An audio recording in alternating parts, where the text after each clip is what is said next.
Good morning, everybody. Welcome to another episode of Hawk Blogger Mornings. I am Brian Nemhauser. You can find me on Twitter and Instagram at Hawk Blogger. It is a Blue Friday for all you Seahawks fans out there, and it's a special one. Not only are the Seahawks undefeated, not only are they 2 games up in the NFC West, not only are they playing Monday Night Football in what's probably the game of the week in the NFL, but we have 2 of my favorite people in the world who have covered the Seahawks on at the same time.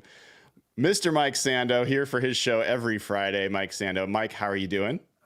I'm doing well, and I must report, too, that I've made a lot of progress because in my early days in the beat, Dave would have had to wake me up. He'd be waiting in the lobby. Where the hell's Sando? Where is this kid, huh? Can we teach him some professional... Oh, my alarm didn't go off. So I've made it a long way since then. That was me in the beginning. Trip? Dave raised me from a pup. I was going to ask you to do the introduction of our other guest today. Okay. Oh, I would love to do that. So Dave Boling, here's how humble Dave Boling is.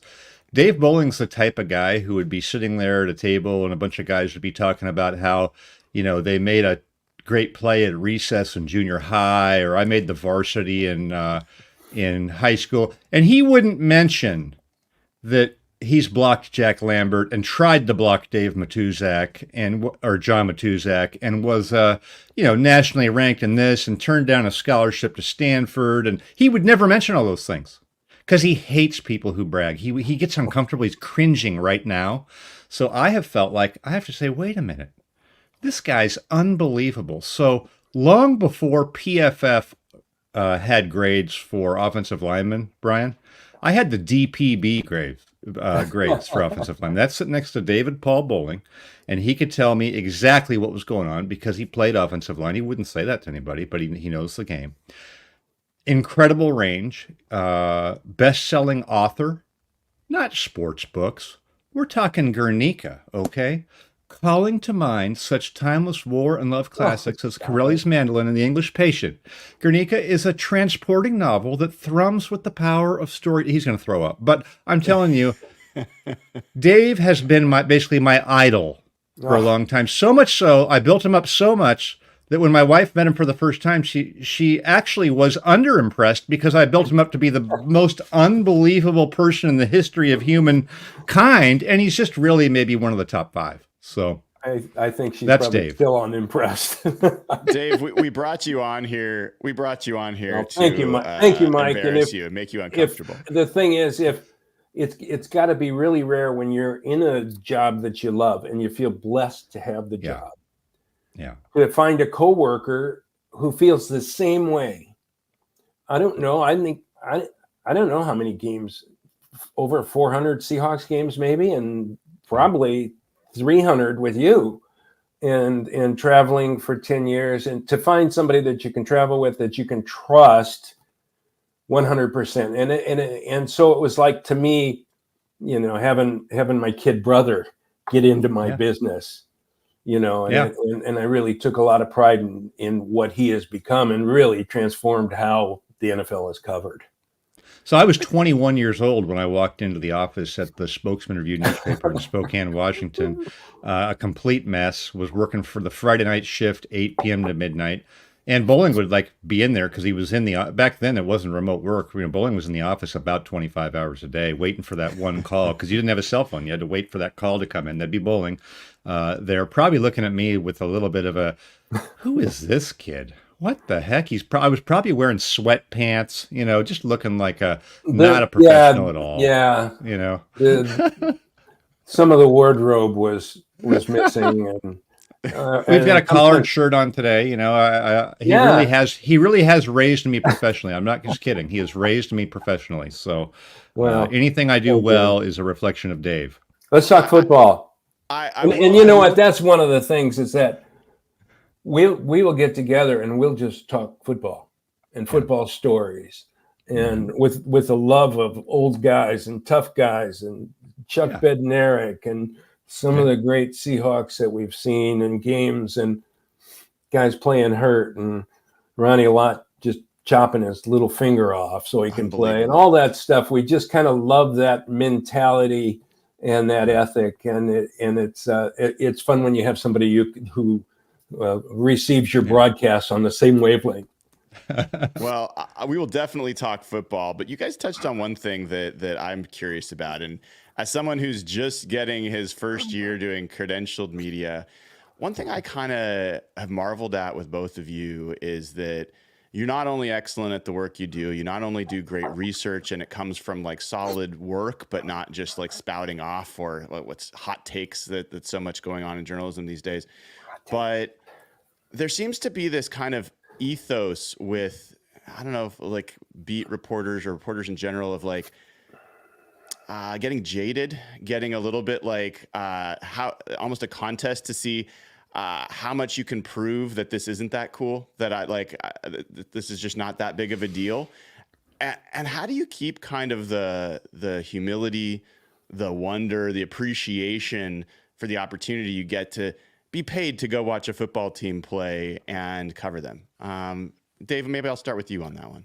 With me, it was really easy. I started at the bottom in the sub basement doing everything at a small afternoon paper where I would have to go and staff a game and then go into the office and take my own stats, take my own pictures with one of those old 2.25 reflex cameras, and do the interviews, and then start taking the calls at about 5:00 of the junior high wrestling matches, and you go 7 deep or whatever on that, and then try to make up your story, and then soup the film in the dark room and taking calls, and then trying to write your story.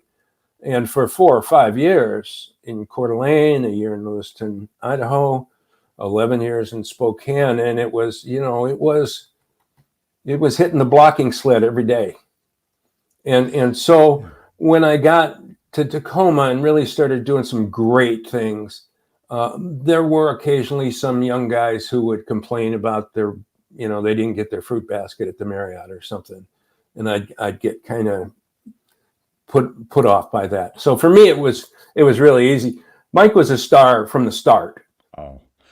No, but he knew what he was doing, and you could tell the potential he had from when he could barely drive and really didn't need to shave. That's right. Only in the last couple of years.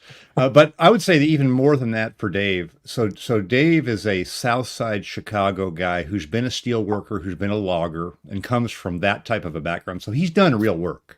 So he knows that this is total privilege stuff. This is not. When he said went to Tacoma and did great things, what he meant was we get to go to the Super Bowl, things like that. Olympics.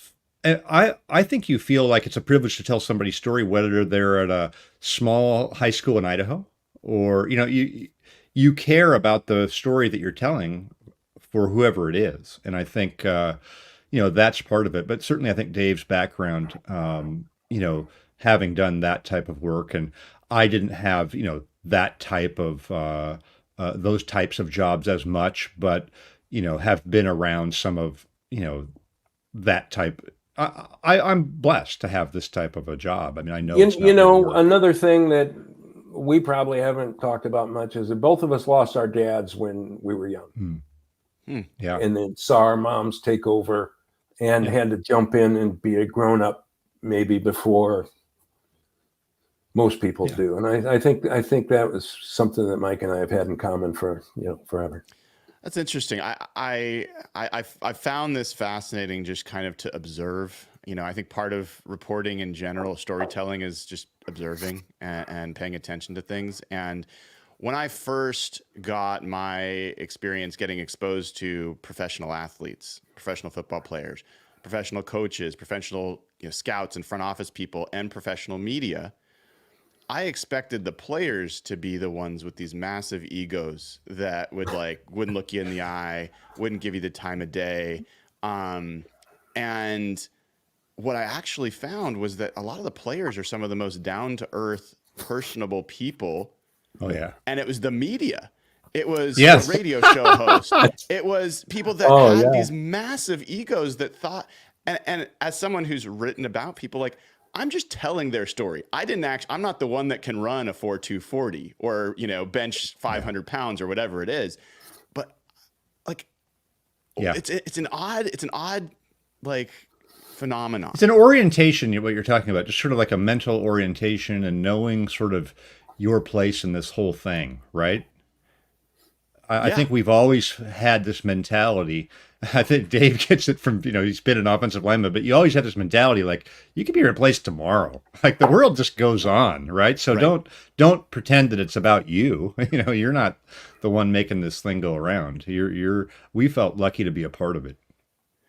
Well, it's such a pleasure to have you both on. And I would be remiss, speaking of Dave Boling and his not only playing of the position, but his reporting on offensive line over the years. It was always one of the things that I looked to Dave for. And I'd make sure every year, how does Dave feel about the offensive line?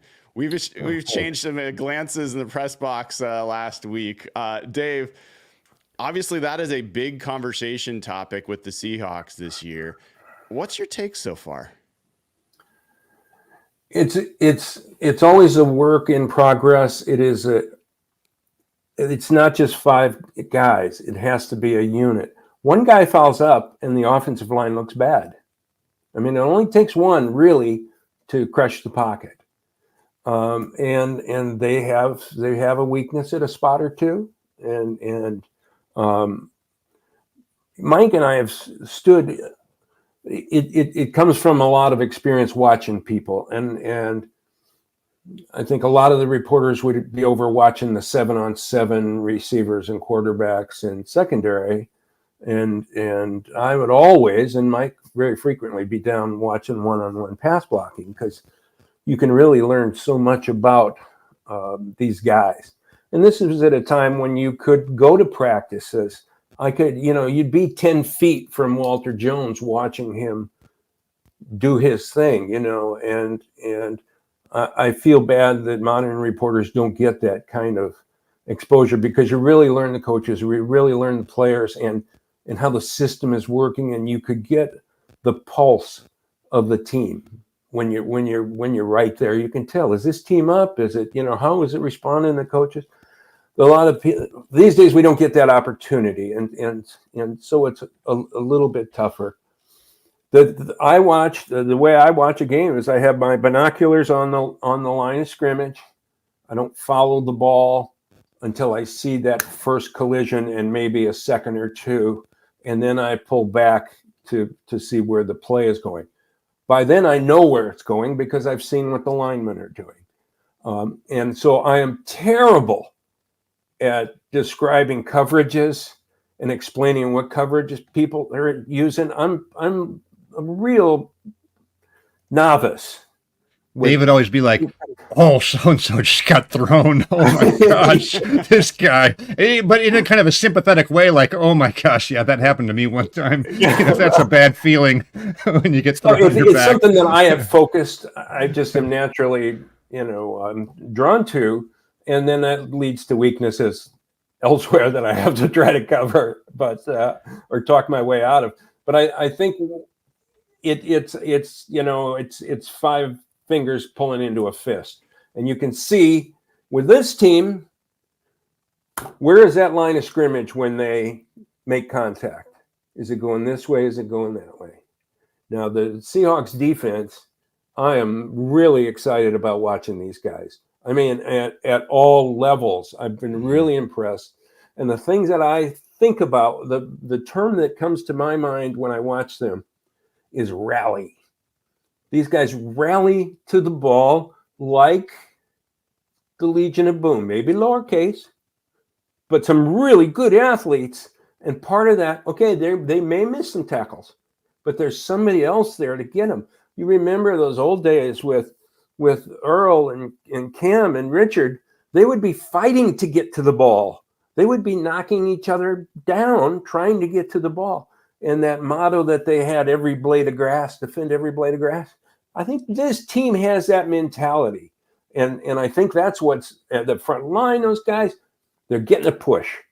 And I think that and you hear McDonald talking about that.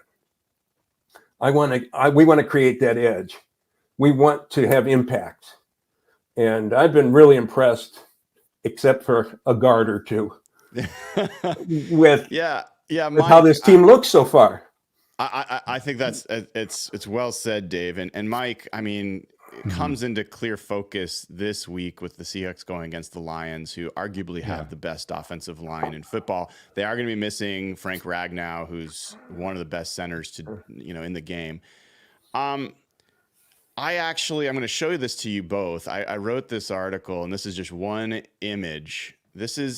I did a little research on offensive line play in the NFL. And one piece of data I used was PFF grades. You can debate how good or bad they are, but this is for offensive linemen. And if you have a 60 grade as an offensive lineman, that is average. That's considered an average NFL player. 70 and above is Pro Bowl, 70 above is above average, 80 and above is Pro Bowl, 90 and above is All Pro.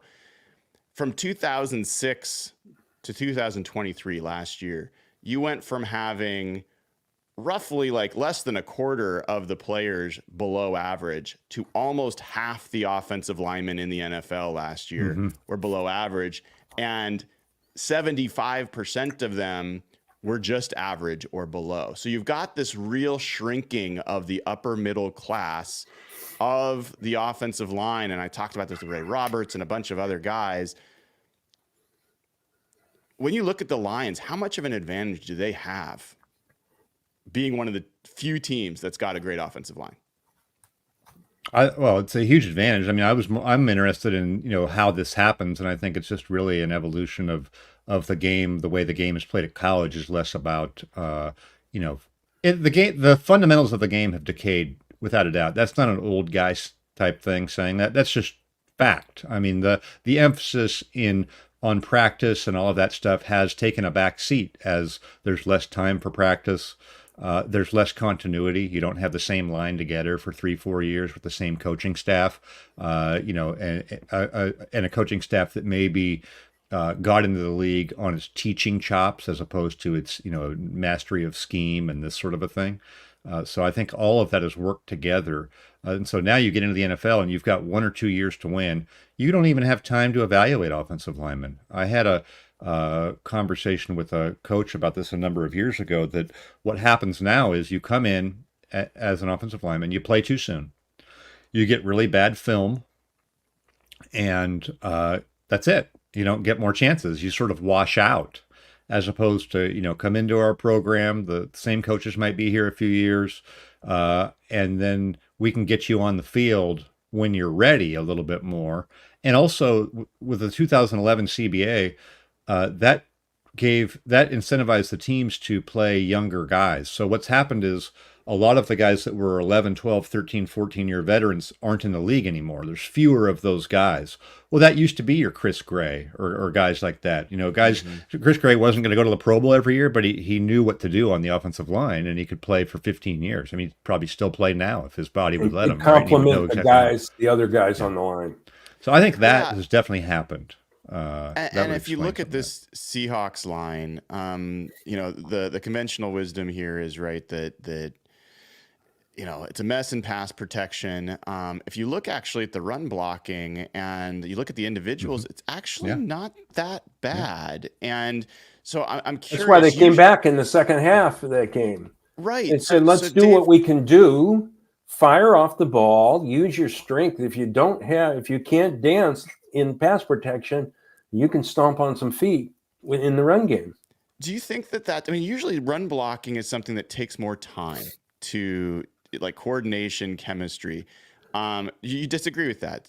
What's your thought there? A little bit. I think you have to be a better athlete to pass block. And you see it, like, we'll mention Bradford, let's just say. Several times you could see him. He was so top heavy. His head was down. You can't pass block with your head down. You have to be standing up. Watch Walter Jones. He's that balance, and his setup is perfect. When you get like this, you can't. It's embarrassing. It needs to be better. Now, Mike and I dealt with a guy who I thought was kind of the king of offensive line coaches, Howard Mudd. And Howard coached, I don't know how many great, it was an all-pro and coached great lines. And he was here for a while. And sadly, he's passed. Shortly before he passed, I called him to do a column on why aren't there enough good offensive linemen to fill the league. And he said it starts in Pop Warner. And they see the guys, who are the guys who get the attention? It's the quarterback, it's the running backs, the receivers, and it's the edge rushers or linebackers. It's the guys that make the money. You make money there, you don't on the offensive line. The respect for quality offensive linemen just doesn't meet their value across the league. In the boardrooms, maybe in the media, certainly, but it's proven year after year there just aren't enough good ones. And he thinks, okay, you're going to tell guy, you're going to outline the position and what your potential is if you play edge rusher or linebacker against playing guard. Nobody's going to take that if they could play on the other side. And he said the other thing is, like Mike said, there just isn't enough time to develop them. And he thought when they had the World League, for instance, that was great for quarterbacks and offensive linemen. You got a chance for guys to actually play under good coaching and against quality competition. And it really, really helped them. And they're just not getting that. And it's hard. And that's why they're taking J.R. Sweezy. It was a defensive lineman. Okay, we can maybe make him a guard. Well, it took a long time. And not only that, Dave, we're going to have a shorter preseason and not even play you in the preseason. And we're going to have contact. And we're not going to have as much contact in practices and training camp. In fact, we're going to have fewer practices. We're not going to have the double day practice with the 8:45 and the 2:45 practice that Dave and I went to every day for years, in pads a lot of the times with goal line work and really check and one-on-one pass protection every session. And then also throughout the offseason. So we're going to get rid of all of that. And then also we're going to become, at the high school and the college and the pro level, we're going to become a shotgun league. So, and we're going to play with 3 wide receivers. So it's an amazing thing if you find a tight end who could actually block. I mean, it used to be you'd say, wow, this tight end is amazing because he's a great pattern runner and can catch. Isn't that neat? Now you say, amazing, this guy can actually block. Like he might even want to block at a tight end position. So the orientation of the game has gone away from blocking and tackling, I think, to throwing and catching. And I think the skill level of the pass catchers is great. It's maybe better. Unbelievable. It may be better in some ways, but I think the kids are using the spread offense in 7th grade. Yes. And they're playing Madden every night. But if the essence of the game is still a physical game, that's probably the part that has suffered the most. And then there's been, obviously they want to make the game safer too. So, they're not going to hit as much in practice and those sorts of things. And maybe that's a positive in the big picture, but I don't think it helps you become a better lineman. Well, so good to bring up this J.R. Sweezy bit. I'm glad you brought that up, Dave, because one of the things I think people forget is they look at Anthony Bradford, maybe they look at Laken Tomlinson sometimes. They're like, man, we just don't have great guard play, which is fair criticism at this point. And their memory is we used to have the best offensive line. Well, even that 2013 squad, how often was Paul McQuiston playing left tackle? How many games did Russell Okung miss? How many times were you seeing Alvin Bailey and Michael Bowie and all these other, and Sweezy? This was actually, he was a worse pass blocker, if you can believe it, than Anthony Bradford in a lot of cases. He was on skates a lot of times giving up, but he was a great run blocker and he was tenacious. So talk about, yes, you don't need to have 5 all-pros, you don't need to left side a Steve Hutch, Walt Jones, to compete every time. But what do you need? How does this Seahawks line get good enough that this team can reach its potential? Some of it you can scheme. I think they're figuring that out. That's your run pass balance, the run pass options, those sort of things. If it didn't work, and Geno Smith has helped these guys. I am astonished with his completion percentage and some of the passes he makes when guys are, if they're not in his face, they're crawling around by his ankles, and almost every play. And how many more sacks could they have if it was Russell still playing? With all respect to Russell, but I mean, he would be somebody to hold the ball and take a bunch of sacks. I feel like Geno is actually helping them. And you're right, Dave, on the scheme. And some of it is just how the game's going. Can you play on your terms? When you fall behind, you're in trouble. You're going to be in pass pro a lot. So their defense has got to help this too, keep it a close game. I think that's the best case scenario against Detroit, where Aiden Hutchinson has 5.5 of his 6.5 sacks from the outside defensive end spot there, right? Yep. So that's on the right tackle line, usually going against the right tackle often. Yeah, yep. Exactly. So I think he's got most of his sacks coming from that side, right, where it could be potentially problematic. So you have to find ways to chip him and have your motion guys coming out and get a hand on him, misdirection the other way. I thought Baltimore, Dave's Louisville guy, and he's a big Lamar Jackson fan, so he was talking, and then I went and watched Baltimore last week, what they did to Micah Parsons. I mean, they just weren't going to let him ruin the game. Put him in a position where he had you had to make him wrong. Let him do what he wants. We'll do this to counter. And I remember it might have been one of the late passes that was really great. Lamar got an extra 2 seconds when one of the backs, a little guy, just came over and nudged somebody, hustling, a little extra hustle.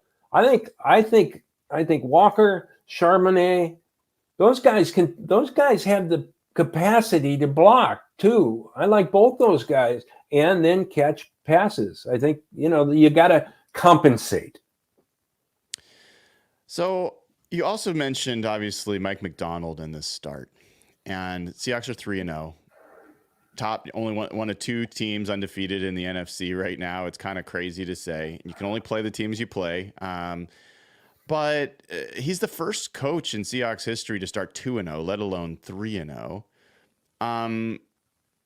What's your impression so far? What does this coaching staff remind you of in terms of past Seahawks regimes? Is there any part of it that kind of elicits memories? Okay, the first thing is going to be a bad one.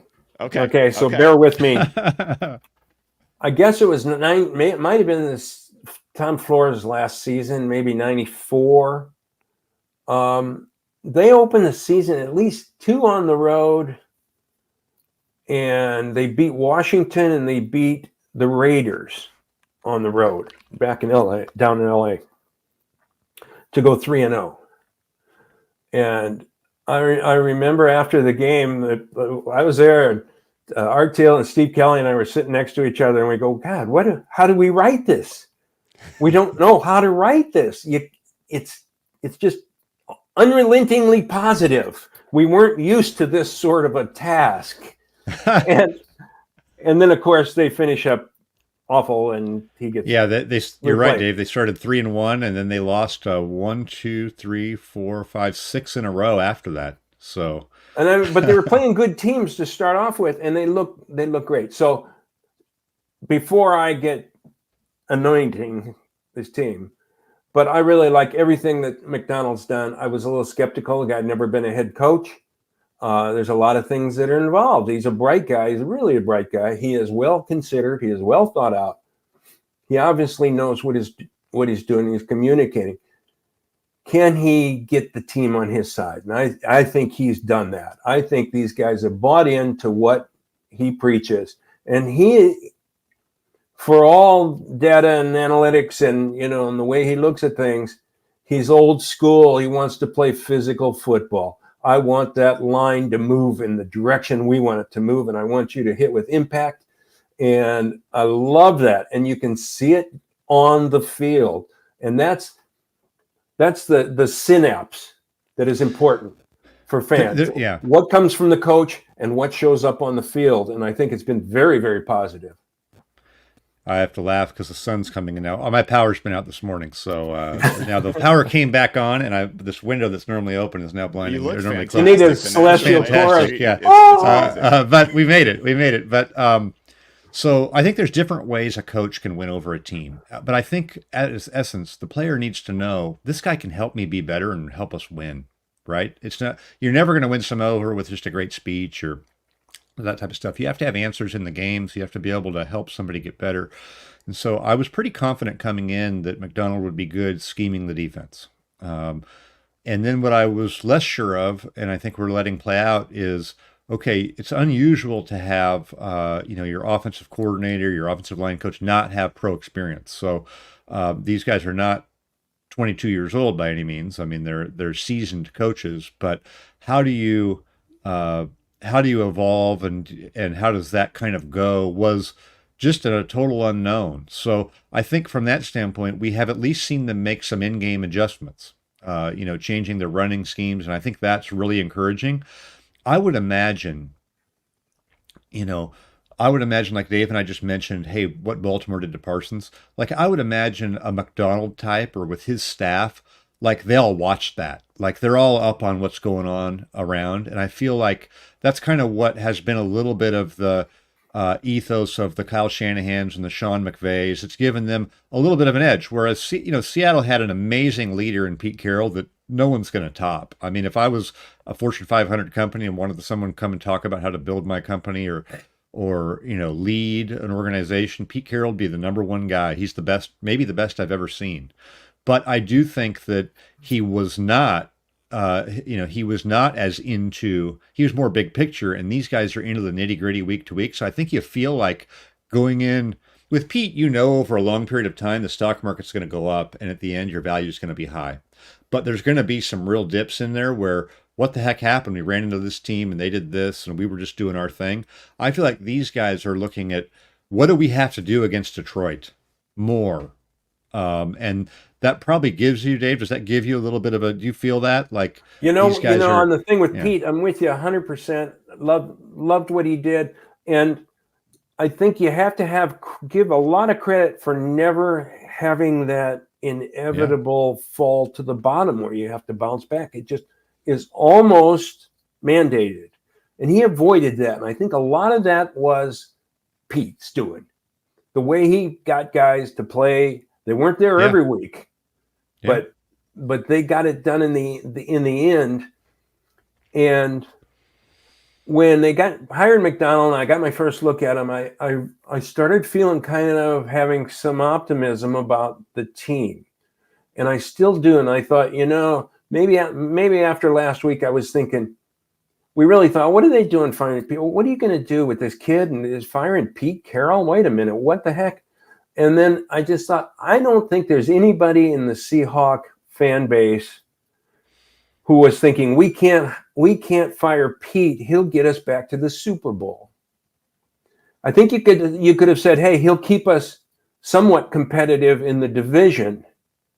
I didn't get the sense that he had enough of all those things that make a McDonald attractive to give people the idea we can take this all the way. And I think that's part of what this charge is, this initial surge of urgency, Dave. It's an urgency that you can't manufacture after 10 or 12 years. Yes. Yeah. The one thing, I talked to some people that work for the Seahawks, not even like, these are like desk work, people working in the office. Business side or whatever. They absolutely adore Pete Carroll.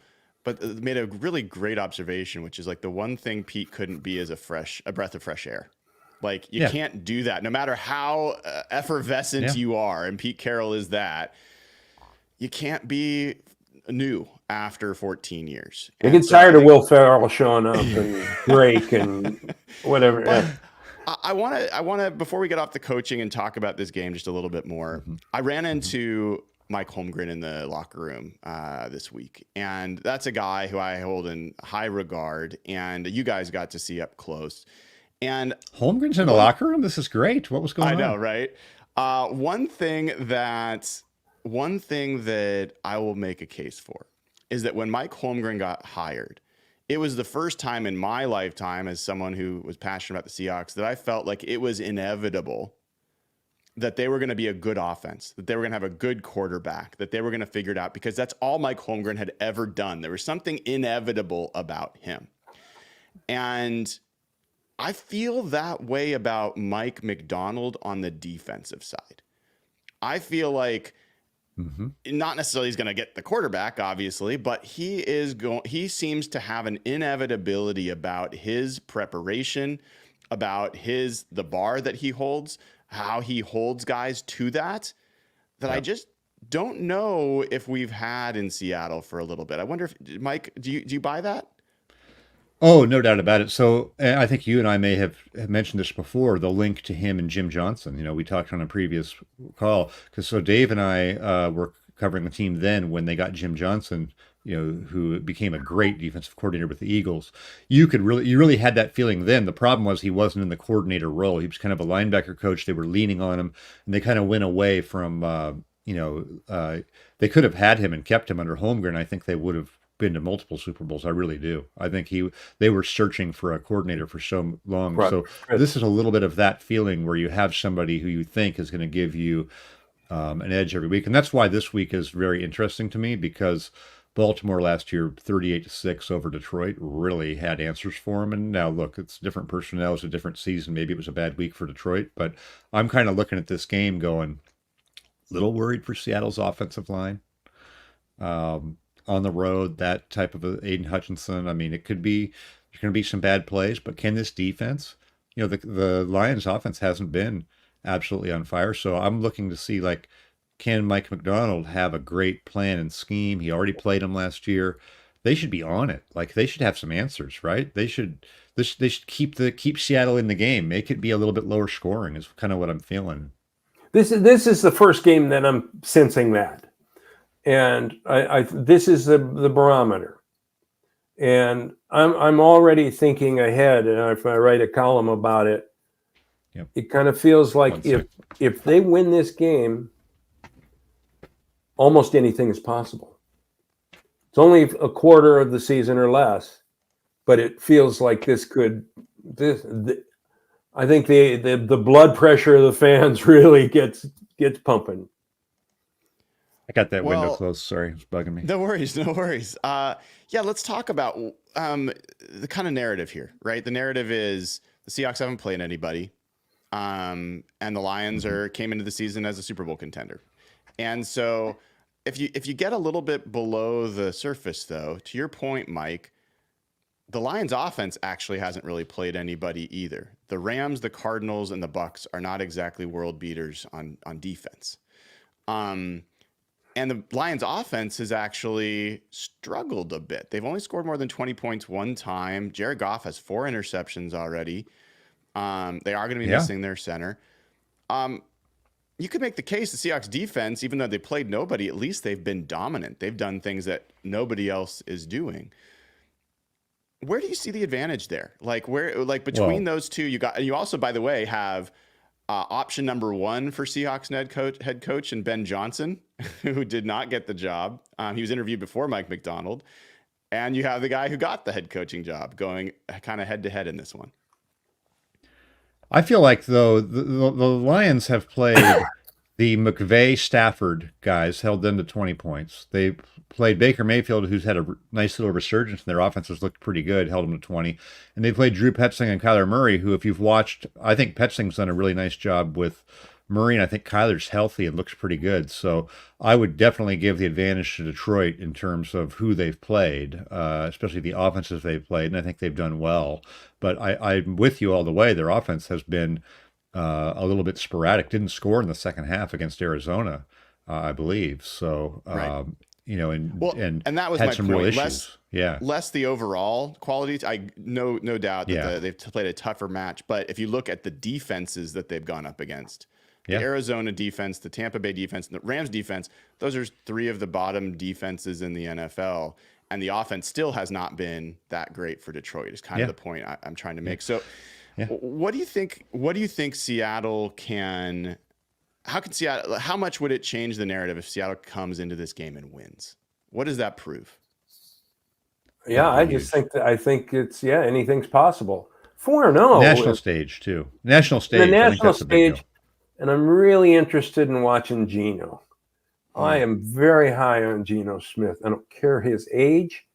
I was shocked by his speed. He was going 21 miles an hour or whatever it was, and he wasn't even chugging in that one game. He is so much more comfortable in the pocket.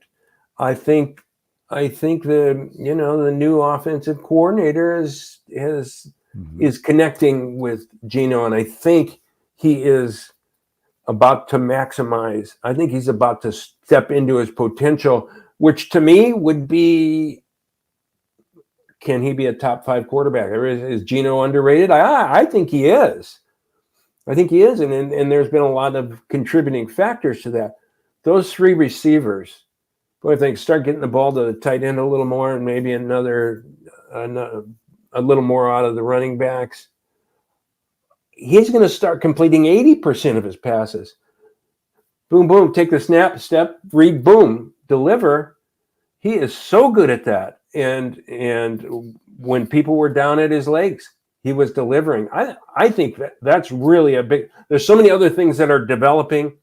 I think Geno just keeps getting better, and I didn't expect that at this stage. For him to come in and play great, okay, that was a real cool story. For him to be getting better, maybe I didn't expect that, and I think and I think it's his team too. That's another important. Sometimes thing. in the offense, you would think you would get better with a new system over time. I can remember Bruce Arians used to say, "Never judge an offense until half a season." I remember at the time, like Carson Palmer had a bunch of interceptions early, and then was on fire down the stretch. So you would think that now you may have an advantage early because the defenses don't have a book on grub either in the NFL. But I'm interested to see how that evolves, and are there next steps to that, especially if they can stabilize their protection. That's really the thing that on the road against Detroit could be. He got protection one time, and he goes 71 yards to decaf. Yeah, I like decaf. I need my coffee. Decaf, yeah. and on that route was just beautiful for the protection. Yeah. There was a read involved there, a dig and go. Yeah. It was beautiful, and DK had to wait a little bit on it, but he's got so much speed. That was a play that's got to really shock some defenses around the league. So, Mike, I want to check in with you because obviously you've got the national perspective. You talk to all people all across the league on this stuff. The 49ers right now, you throw this into the mix. They drop one that most people did not expect them to drop in LA. They lose Javon Hargrave for the year. Jordan Elliott, their defensive lineman who's going to replace him, was carted off the field yesterday. It's looking like who knows what's going to happen with Christian McCaffrey. Like, there's a lot of questions going on there. Yeah. The conventional wisdom coming into the season is first-year head coach, first-time head coach, new coaches on both sides of the ball, young team. It's going to take a while. Give them some time. If the Seahawks win this game, do they enter the conversation of being contenders in the NFC? Well, I think yes, because look at the state of the NFC. The 49ers, people in the league knew, coming into this year, did not have the same depth defensively. It's still a really great team. We saw it in the first game of the year. They dominated the Jets. That's still in them, but I think that their defense was not expected to be as good over the course of the year because of the depth. And they changed their coordinator too, so they haven't been pleased with it necessarily either. And I think that has been a big issue. And now their special teams have shown up too. So early in this season, they've had a couple stumbles on defense that you weren't necessarily expecting. Those are games they probably would have normally won. Even they lost at Minnesota, and Brock Purdy had kind of a lights out game. So I do see them taking a little bit of a step back. And as I mentioned in my Monday column, they've already had more missed games by their big four on offense, which would be Christian McCaffrey, Deebo Samuel, Brandon Ayuk, George Kittle. Those guys have missed more games already this year, starts, than they did all of last year, setting aside Week 18 when you might rest some starters. So I think that is a storyline to watch. And they've also played more with all these postseason games. A lot of their players have started more games than anyone in the league. And there's a cumulative emotional effect, I think, of coming close. We've seen that before. This team lost the Super Bowl. They're going to have a bad year. They've maintained it, but I do feel like they're later in their life cycle and a little bit more vulnerable. So very interested in seeing how they match up with Seattle in the division. And what's just sort of the health and the mental state of their team as they go along. All right, fellas. I could keep going, and I will for a little bit, but I also want to be respectful for your time. So, as we go into this game, the Seahawks are about to enter a 3-game stretch in 10 days. Monday night in Detroit, they come home to face the Giants, and then they've got Thursday night hosting the 49ers. So that's a lot of football, and two of the top contenders for the NFC that you'll be playing over those 10 days. What do you need to see? What do you need to see to feel like this Seahawks team is actually for real? What needs to happen over those 3 games for you to get enough confidence that this team's going to have the staying power to really make it an interesting season? Dave, I'll start with you. When you've covered 40 years of the league or whatever, you realize that you overemphasize the weekly result. There's only one game every week, and you just really, it's live or die. It's going to be great or it's going to be awful. And as we saw in some of Pete's years, they could go on a 2 or 3 game losing streak and still come back and make the playoffs and maybe, get on a stretch and get hot. It's a tough league to predict. And usually everybody comes back to the middle over time. I would say you win 2 of those 3, you've got to be feeling really, really good. I think if you lose 2, you don't have to worry that this thing was built on shifting sands. I think they're building a good foundation, and how they play, even if they do lose, is another thing that they may be able to grow with.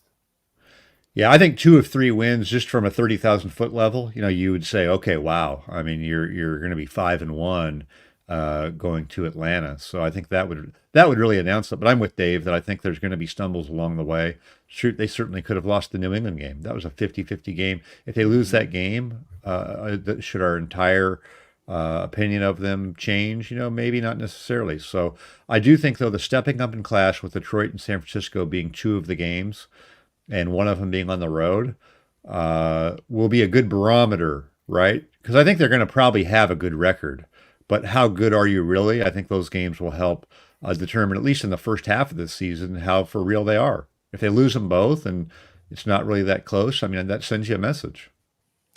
Mike, you told me that there were some stories we had to get out of Dave before we let him go. One of them was, I think, about a Ravens parking lot story. Can you set this up for me? Well, so there's great stories on Dave, but I was joking before we came on about me doing this, with no power in the house and all this stuff. Dave taught me, Dave has a great ethic of no matter what. I mean, he almost bled out in an Olympics one time. He had some kind of a nose injury. And nobody would have continued to follow the column. I'm not kidding. Opening ceremony in Torino. At one point, the doctor they had him and he was jamming something in his nose, and the doctor, maybe didn't speak full English, said, "Here comes pain." To Dave, that was actually said. But I think the Ravens parking lot story captures the essence of Dave Boling, just minding his own business as a law-abiding citizen. But calamities happen. There's always something happens to Boling that wouldn't happen to anybody else, and then he fights through it. That's what I admire about Dave. He would never miss his assignment. It wouldn't happen. So the Ravens parking lot story, Dave, and I think you need to tell about. It was a second to last home game in Old Memorial Stadium. So we're talking what year? 90s sometime. It was still with Clayton. Clayton was the beat writer, guy. John. And so we were traveling together, which leads to many, many more stories. Are you going to tell about the sticker that was on your back too for this? No. Okay. No. All right. I'll tell that one off. No. Yeah. Okay. And the Old Memorial Stadium was in a neighborhood, and the parking lot, the media parking lot, was gravel and kind of junky. And I parked my rental car, And these are the days when those old laptops were, they were that thick. You take a big bag, it's a satchel you got to carry. I'm walking into toward the media gate, and a couple of dillweeds are playing catch in the parking lot behind me. A guy is wearing DK Metcalf patterns through the parking lot, and he's got a Steve Largent jersey on, and he's good looking back for a pass and chugging, and he just blindsides me right from behind, and my briefcase goes twirling into the street, smashes. I go down all fours in this gravel. So I look up, and I've got little chunks of pebbles in my hand, and both hands, my knees were a pair of khakis are ripped at the knees and bleeding. So, oh crap, this isn't good. And and I just wanted to deck this guy. Hey, that's OPI. And then I got to worry about my computer. So they take me into the, little medical, little MASH place they got there, and they're pulling, and they want to give me a tetanus, and then they want to rinse out, and it was kind of a bloody mess. And I get up there, and it was crazy. So I'm sitting next to Clayton, and he's getting gross. I got the blood leaking onto my keyboard.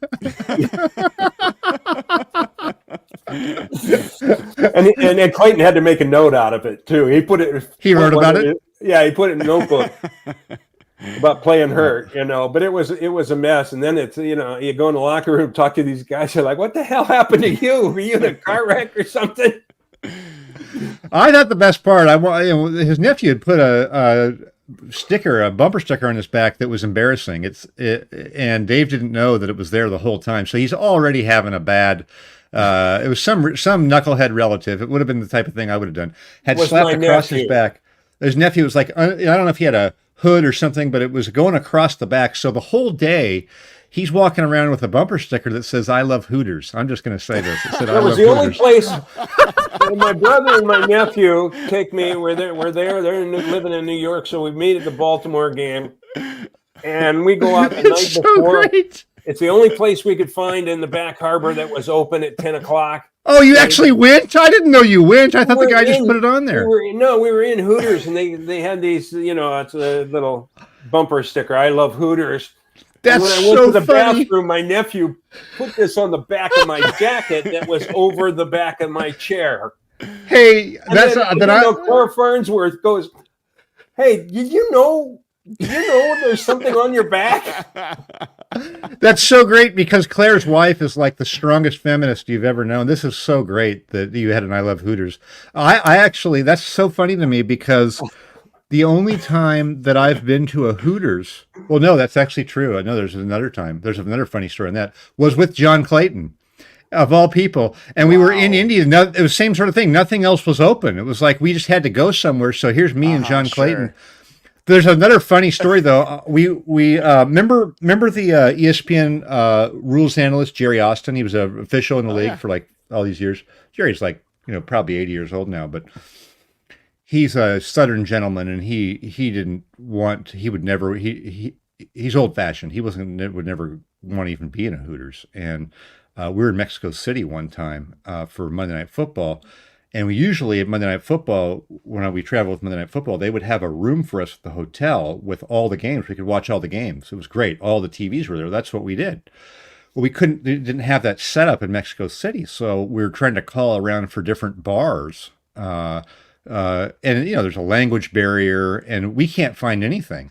And so finally, we were looking through the directory or something. There's a Hooters in Mexico City, and they got all the games. So I said, "Jer, we got to watch the games." And so he's totally sheepish. He doesn't want to go. He just felt bad about his wife. He didn't want to. I'm in Hooters. And I said, "Jerry, we're in Mexico City. We could go anywhere." All right. We go in there, And there's like American fans everywhere. They're like, "Hey, you're the guy from ESPN." He's like recognized right away. And it ended up being this fun thing. I'm sitting there with a 75-year-old guy who's embarrassed to be there, and it was absolutely funny. So I'm glad you worked with Gruder, who was Mr. Hooters, right? Gruden was hilarious. He was like buddies with all the guys at the Hooters. He would be like, those guys would like come into the production media and give you their card. Hey, if you ever you want some free wings, I own 37 of these things or something like that. They have a little bit of the other extreme, but Jerry was this kind of this old-fashioned gentleman who just didn't want to be there, and it was just funny that I ended up bringing him there. Dave, I didn't know you actually went. That's great. But the I Love Hooters, just picture Dave bleeding out in a press box with an I Love Hooters bumper sticker on his back. That is clueless. That is the height of those are the fun stories when you've got thousands or however many of Marriott nights and all this stuff, and you've just been, stuff happens. So that was just the nice thing about that one was a calamity that I didn't cause. There's others that I caused for Dave that hopefully we don't get into, but it's kind of the fun of being on the road too. It's part of the business, and travel is awful. It just kills you. It's just really awful. But if you've got somebody you can do it with, and you can have fun, we will have contests about who's going to get the heavy guy sitting next to him on the plane. We would have races to get through security. You get this one, I'll get this line. Oh yeah. No. Well, everybody has, based on chat, is loving hearing these stories and loving getting the behind the scenes. And I certainly have loved this. It's been everything I hoped it would be and more. So we'll have to have you back another time, Dave. This was fantastic. And thank you to Mike for staying on long today so we could pay your some of those power bill. Actually pay my power bill. It's back on for whatever reason, so I can go about my day, but wasn't going to miss it. That's for sure. All right. Well, everybody, Thanks, that Brian. was Mike Sando of The Athletic, Dave Boling, who's writing for the Spokesman Review and still writing great content. So make sure you follow them, and thank you both for coming on this week. Hey, thank you. Great. All right. That was Mike Sando and Dave Boling, and man, what a treat. What an absolute treat those guys are, and hopefully you guys enjoyed that as well. We got more great stuff coming for you. Tomorrow will be Seahawks Saturday. Jeff Simmons will be on with me. Sunday, don't know exactly. I think I'm going to do early morning before I hop a flight to Detroit. Monday, Robert Mays and I will both be in Detroit, and we're going to do a pregame show. So Robert Mays Mondays that Pagliacci brings you will be live Monday morning. So keep an eye out for that. Lots of great stuff. I can't promise I won't go live again later today or create some more content, write another article. This is a fantastic game, fantastic matchup, so much to get into. I appreciate all of you for being here. If you haven't already, given the show a like and click subscribe, please do. Head on over to ftnfantasy.com. Use promo code HBAM to get 15% off your subscription. I'm a subscriber. I will be looking at it probably 3 seconds after I finish this show. There's so much great content, great data. HBAM gets you 15% off. It's less than $8 a month. Great deal. So head on over and support them as well. All right, everybody. Thank you for tuning in. This has been episode 187 of Hawk Blogger Mornings. I am Brian Nemhauser. You can find me on Twitter and Instagram at Hawk Blogger. I hope you have a wonderful rest of your Blue Friday. Take care.